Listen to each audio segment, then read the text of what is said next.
While CG may seem like a simple game, at the highest level, the pros employ complex theories and strategies to best their opponents. They have a unique skill set that allows them to find the best plays and make them consistently.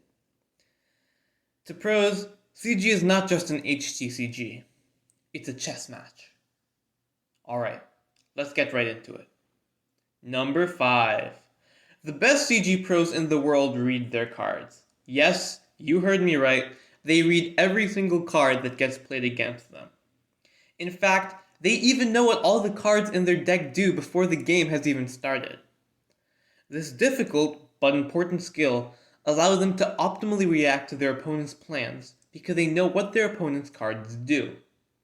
While reading can be difficult, after a couple of years in elementary school, you too can be able to read cards like a CG pro. Number 4.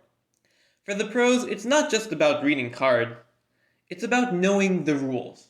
And this one is very hard. Yes, in the pros' pursuit to master CG, they even know how the game works. And not just how to play creatures.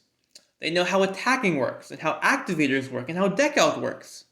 Now, learning how this stuff works is hard. You might have to go as far as to ask someone, but that's the difficult step you need to take to become a good CG player. Number 3. To be honest here, this next step is one that I wasn't sure if I was going to put here.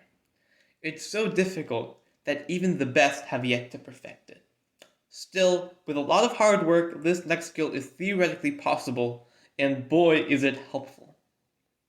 To master the game of CG, one needs to play draw cards when given the opportunity.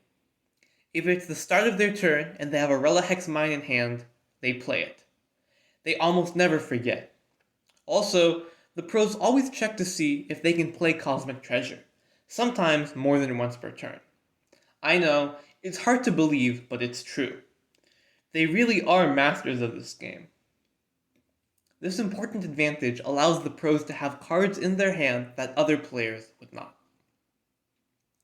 While the number 2 skill is something that you have probably done before, the rate at which the pros do this is unparalleled. Number 2. Without fail, the pros practice this next skill to beat their opponents. In order to preserve card and star advantage, pro CG players gain 4 stars and draw a card every single turn. This allows them to play more creatures and do more stuff. By not forgetting to do those 2 things, they amass a larger hand and more stars than their opponent. The very best even do the unthinkable. They keep track of their opponent's stars and cards to make sure that they are not accidentally gaining 7 stars and drawing 2 cards every turn.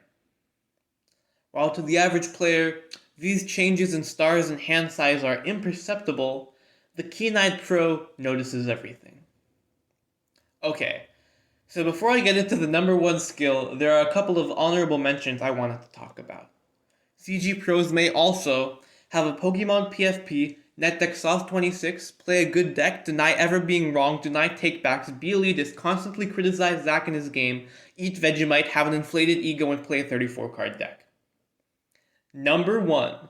The last thing I want to mention is the hardest of all. It's something less than 0.34% of the population can do. But those who do it are sure to see their skill in CG skyrocket.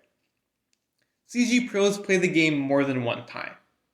If you've ever wondered why you can't win a tournament while someone else can, chances are they've played the game several times, maybe even more than 10. While it may seem like you'll be able to compete with the best after winning one Fight Club game, in order to become a pro, you might have to play the game 5, 10, even 15 times. It's crazy, but it's what you have to do to be at the top. Before you blame luck or talk about bad matchups to explain why you lose at CG, make sure you are doing all these things, and one day, maybe you too can become a CG pro.